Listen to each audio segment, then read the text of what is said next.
ఈ పదవి నాకు ఇచ్చినందుకు చాలా సంతోషంగా ఉంది. అలాగే ఈ పదవికి న్యాయం నేనున్నన్నాళ్ళు ఈ పదవికి తగ్గ న్యాయం చేస్తాను. అలాగే ప్రతిదీ నేను ప్రజలకి వినిపిస్తాను. నా గళం వినిపిస్తాను. ఎక్కడ తప్పులు ఏ పార్టీ తప్పులు చేసినా సరే ఈ తప్పులన్నీ ఎవరు ఎలా జరుగుతున్నాయో మేము అన్నీ చూస్తున్నాం. జరుగుతుంది. అన్నీ చూస్తున్నాం. ఎవరు ఏమైనా సరే తప్పు చేస్తే మేము నిలదీయడానికి ఉన్నాం.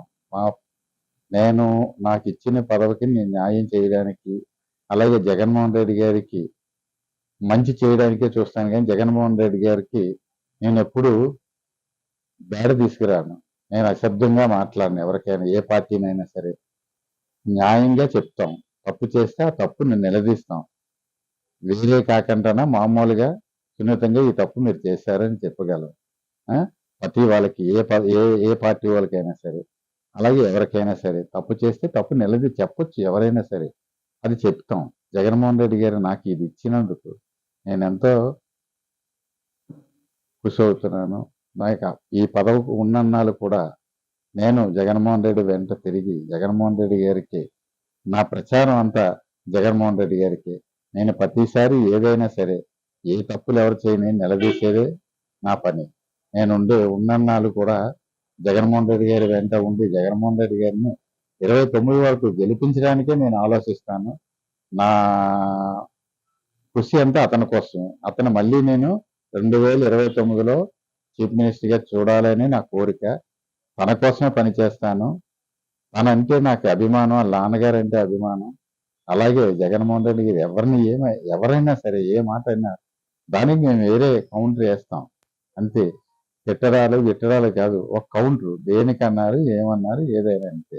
మేము జగన్మోహన్ రెడ్డి గారు చేసే పనులు, వాళ్ళు చేసే పనుల తప్పులు, జగన్మోహన్ రెడ్డి గారు ఎంత చేశారండి, వచ్చారు ఎంత చేశారు. అందుకే మేము జగన్మోహన్ రెడ్డి గారు అంటే కార్యకర్తలందరికీ అభిమానం.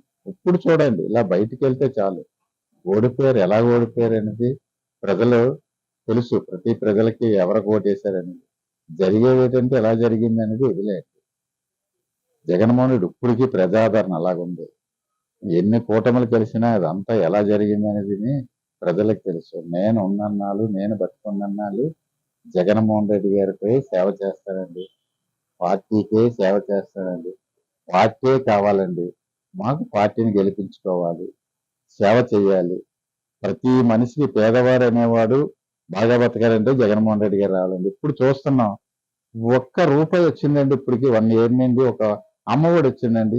ఒక స్కూల్ పిల్లడికి అమ్మఒడి వచ్చిందా? తల్లికి ఇస్తానని ముగ్గురు పిల్లలు ఉంటే ముగ్గురికి ఇస్తానని ఏమని ఇచ్చారండి? జగన్మోహన్ రెడ్డి గారు ఇచ్చారండి? రైతు భరోసా 20,000 ఇస్తానని ఇచ్చారండి? నన్ను చూసి నా ఆలోచనలన్నీ చూసుకొని వాసుపల్లి గణేష్ కుమార్ గారు ఈ పదవిని నాకు ఇచ్చాను అని చెప్పారు. అతను పిలిచి నీకు ఇచ్చేసిన తర్వాత నన్ను పిలిచాడంటే నిజంగానా నాకు అతని తాలూకా ఇది కూడా నేను నిలబెట్టాలి. ఇతను కూడా పని చేస్తాడు, ఈ పదవికి అర్హుడని నన్ను ఆ పదవిలో కూర్చోబెట్టి నాకు వచ్చింది. నిజంగా గణేష్ కుమార్ గారు నన్ను చూసి అతను ఇవ్వడం అంటే చాలా ఇది. మరి ఏంటో అతనికి ఏ ఆలోచనలో నేను ఎంత నచ్చానో ఏంటనేది నాకు ఇవ్వడం అంటే దక్షిణ నియోజకవర్గంలో ఎంతో మంది ఉన్నారు. అయినా నాకే ఇచ్చారంటే నిజంగా గణేష్ కుమార్ గారు అతను ఇచ్చినందుకు నేను ఆ పదవికి న్యాయం చేస్తాను. నేను ఏ రోజైనా సరే నేను నిలదీస్తాను అందరినీ. పార్టీ కోసమే నేను సేవ చేస్తాను. అలాగే గణేష్ కుమార్ గారు కోసం నేను మళ్ళీ నెక్స్ట్ ఎమ్మెల్యే అయ్యే వరకు గణేష్ కుమార్ గారికి కూడా నేను పనిచేసి మళ్ళీ మా మత్స్యకారుని ఎమ్మెల్యేగా చూడాలని మా కోరిక. నమస్తే.